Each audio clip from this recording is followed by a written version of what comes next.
morning guys, it's Saturday, very bright out here. So last night we just kind of got home from work and started banging some stuff out, didn't really film anything. I was trying to find the right size U-bolts, you know, because the ones that are on the truck, or that, you know, were on there, were way too long. Could not find what I needed.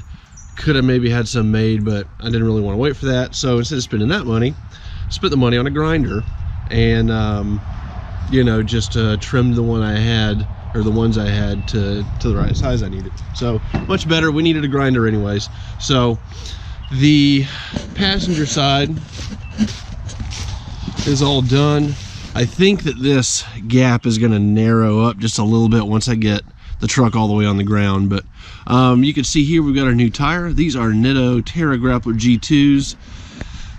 These were recommended to me by the tire shop. The tire shop always tries to sell me Nittos. I've never wanted to get them, but they talked me into them this time. I was going to get hand cooks. They said Nittos were $1 more.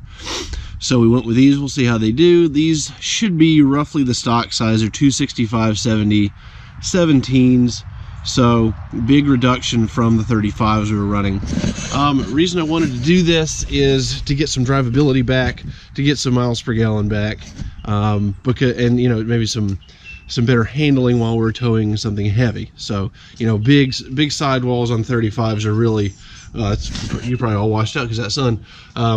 Big sidewalls on 35s are not really the best for towing heavy things. I know people do it, but I just prefer to not do that. So anyways, we're almost done knocking out the left side, and then of course we have to completely get started on the rear axle. So anyways, we're just going to go ahead and start knocking stuff out. All right guys, so there we go. Let me look at the other side. I think that honestly the front still might be a little bit high, but we're going to see how it rides for now. And we may be swapping the shocks out, so we'll be back into the front suspension anyways. So maybe we take that last little leaf that we left in there out, but looks pretty good. So what we're going to do right now is we're going to swap the fuel pump real fast for the new little Bosch unit, and then maybe take it for a drive.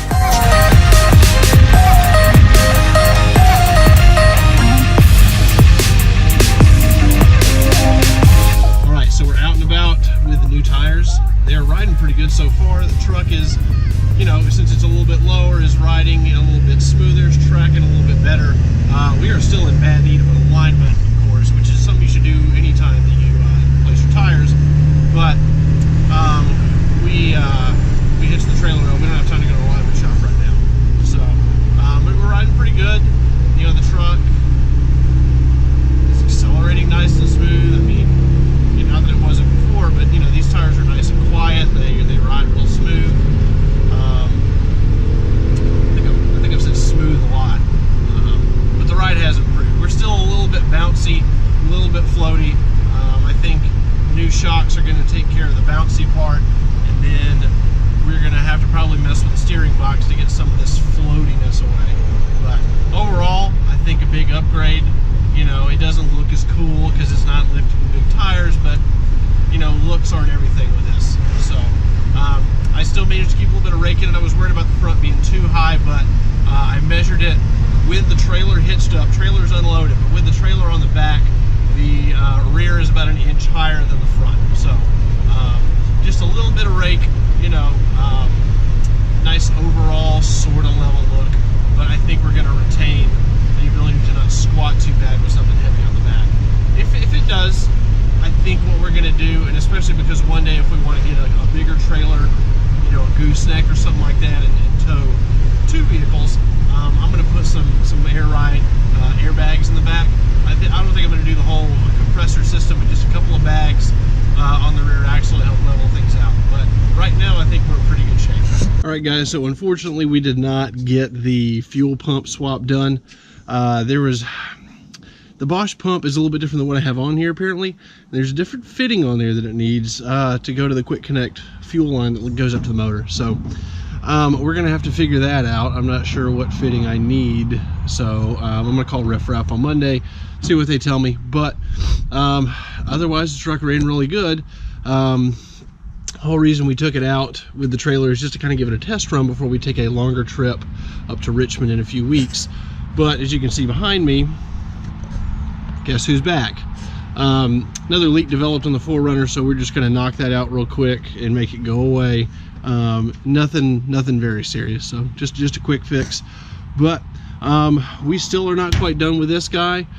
We got several more things coming down the pipes to kind of finish this off. I'm not doing anything crazy to it, but you know, we got some shocks coming, new tunes, and of course we have the fuel pump to put on and the oil crossover, as well as the new badges. So that will more or less wrap this thing up, unless we decide to do airbags at some point, and then we've just got cosmetic stuff. So I hope you guys have enjoyed watching this.